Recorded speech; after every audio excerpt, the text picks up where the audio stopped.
Hey, what is going on, you guys? It is Mr. No Sleep here from Old School RuneScape, and welcome to a brand new loot video for you all today. So today I bring you guys 10 hours of Brutal Green Dragons. The gear for this one is going to be a Dragon Hunter crossbow, as well as a Dragonfire ward, and a set of full armadillo. The goal is to make as much money as possible in 10 hours. Now, no one really ever talks about this dragon in the game, so let's see what this is all about. I'll read a little bit from the wiki just so you guys get an idea of how powerful this dragon is. So their max hit with melee is an 18, and their Dragonfire hit can go all the way up to a 50, but you don't need an anti-Dragonfire shield here. An anti-fire potion is enough protection for you to take 0 damage, so that's good at least. And these Brutal Green Dragons, as you can see, I was using the Max Cape teleport to the fishing teleport, which is Otto's Grotto, and that is because these Brutal Green Dragons are found in the Ancient Cavern. Now, these are much stronger than their relative of the Green Dragon in the Wilderness, and you do have to do a little bit of Barbarian training in order to access this area. Now, unfortunately, unlike other Brutal Dragons in the game, these do not drop the Draconic Visage, so that is one downside to this monster, to this dragon to be more specific. But for their combat level, they are really weak to range, which is why I went with a range setup for this one. And while praying magic, I knew that I was going to take 0 damage unless I got a little too close and they would melee me, but for the most part I took 0 damage this whole video with this method, so I really do recommend using range here. And one of the coolest things about this dragon is that every single time I killed him, I did get 1 dragon bone, and instead of 1 green dragon hide, I got 2. So that's nice, you know, that's 2.5k GP just in hides, making it more valuable than the bone, which is 2.4k. Now, alongside those drops, they do have some weapons and armor drops, but honestly, I didn't really see too many of the high tier ones during this video. It says that you can get a rune full helm and a rune chain body at 1 in 128, which I was pretty excited for, as I figured that would help out the price check, but I really didn't get this too often. But I was getting a lot of adamant items, such as a 2H sword and the med helm, as well as the spear, the chain body. I mean, there's a lot of different drops on this Brutal Green Dragon's drop table, but unfortunately most of it was adamant and not rune. Now, as goes for my ammunition choice, I did go with Diamond Dragon Bolt Z in the very beginning, but I realized that I was spending like 200 bolts an hour here, and the cost of that would be over 400k, so I quickly switched to Amethyst Broad Bolts. And although my max hit went down about 7,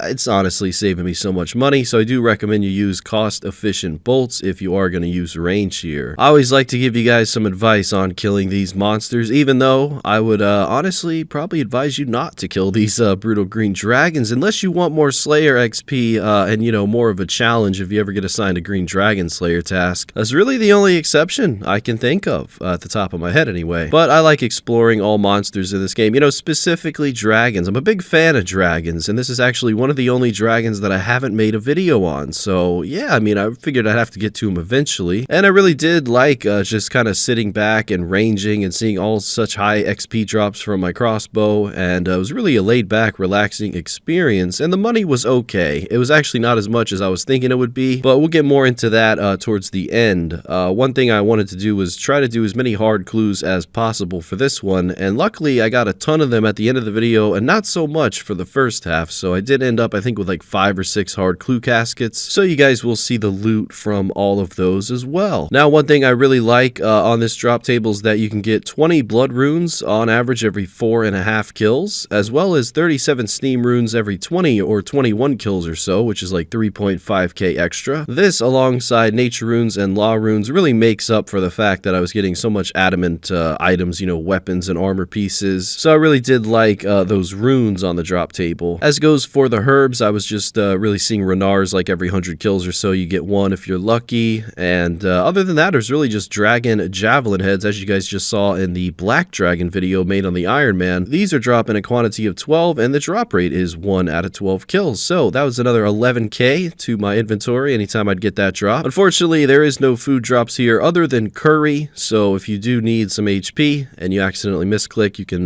maybe get that as a drop, and that'll heal you up a little bit. With these Amethyst Broad Bolts, I was averaging about 85 kills an hour if I was paying full-on attention, but other times, since I would be on 2 accounts at the same time, I'd average about 80 kills an hour. Didn't really run into many people down here, as you can imagine, just the occasional person going to their Mithril Dragon Slayer task. I think I ran into about 3 people doing that in 10 hours. One guy was making all sorts of dragon jokes, you know, so that was kind of interesting. You guys will see that at some point. But yeah, shout out to him for bringing a little bit of amusement to the 10-hour video. Yeah, this one was just kind of a very relaxing grind. I think I was doing the Black Dragons on the Iron Man, or it was Turoth's, which you guys will be seeing as a next video of mine. And of course, we have Guardians of the Rift completed, and you'll see that right after. Haven't been uploading too much this week, but I am trying to get caught up for the rest of the month here, and I'm doing pretty good. So we are ahead of schedule, at least almost, you know, making up for the past couple of days. Just to bring an update to the channel as we watch my character kill these brutal green dragons here. You guys showed a lot of support on the next video, as well as the top 10 money-making methods video that I did. Well, I mean, it really wasn't a top 10 thing, but 10 different money-making methods you guys seem to really enjoy. So I will be looking into that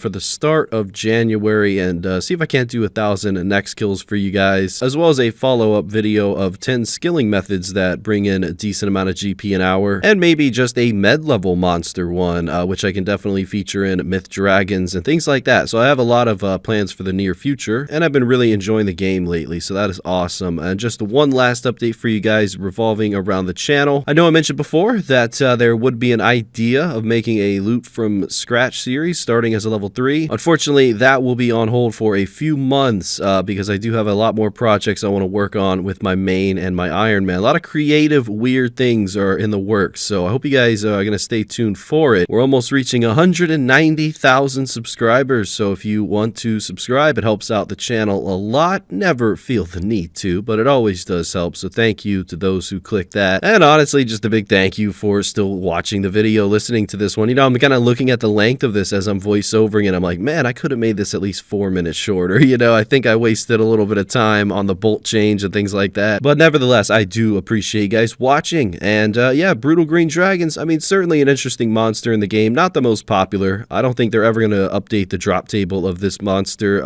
even though I think they should a little bit, because a lot of dragons need to be looked at, especially black dragons, and I feel like they can add just a few drops to them to make them worthwhile. You know, a little bit more profit on your Slayer task, or if, you know, another moneymaker for potential med levels. So there's always ways to look at the drop tables. I think that's kind of a unique thing about RuneScape. A lot of these monsters have been in the games for, you know, 5, 10, 15, 20 years, and their drop table will never change. That's just kind of how this game works. And part of me really doesn't mind that. You know, the other part of me, yeah, I'm always going to wish for more drops, of course. But hey, that's just the way it is, and I really do still enjoy killing these monsters, as old as they are, and even as basic as their drop table is. It still makes for a pretty interesting experience, and I learn a little bit more about the game while doing so. You know, you'd think I would know a lot by now with all these hundreds of monsters that I've covered, but you'd be surprised. So, you know, my memory is not the best these days. But hey, 10 hours is relatively easy to keep track of. So here we are, ladies and gentlemen, with 2 hours left to go. I would say the highlight for this video was all the clue scrolls that I did receive, and just overall obtaining the achievement of killing so many brutal green dragons, a monster that I never thought I'd ever kill. I mean, I just never saw a reason to. There was always the draconic visage opportunity with all the other dragons, and some of those dragons can actually be found in the catacombs of Karen, so you know, you always had those Scotizo opportunities and whatnot. But for this one, yeah, these are very limited drops compared to other brutal dragons, which is probably another factor that increases its unpopularity, but that's okay, because at the end of the day, it's really profitable to be killing the normal green dragons, especially with a Dragon Hunter lance. You'll never use supplies there, and if you want to bring a cannon, that'll increase your kills per hour. Just kind of a downside is that most of the green dragons do roam in the wilderness, and these brutal green dragons couldn't be safer, although there are a lot of water fiends around, so you do have to watch out for those. Unfortunately, those water fiends do attack you if you get too close, and they use range, and they actually hit quite a bit. Very annoying. So it's actually a monster that I haven't covered yet in the 10-hour series, but I might get around to it. You know, there's no Crimson Charms in this game, so there's not a whole lot of reasons to kill water fiends, but there are a decent amount of loot that you can get from them. So you might see that monster covered again eventually in this series, but for now, the brutal green dragons have served their purpose. 10 hours of killing them almost completed, and quite a few clue scroll caskets to open, so hopefully we get a master clue from that with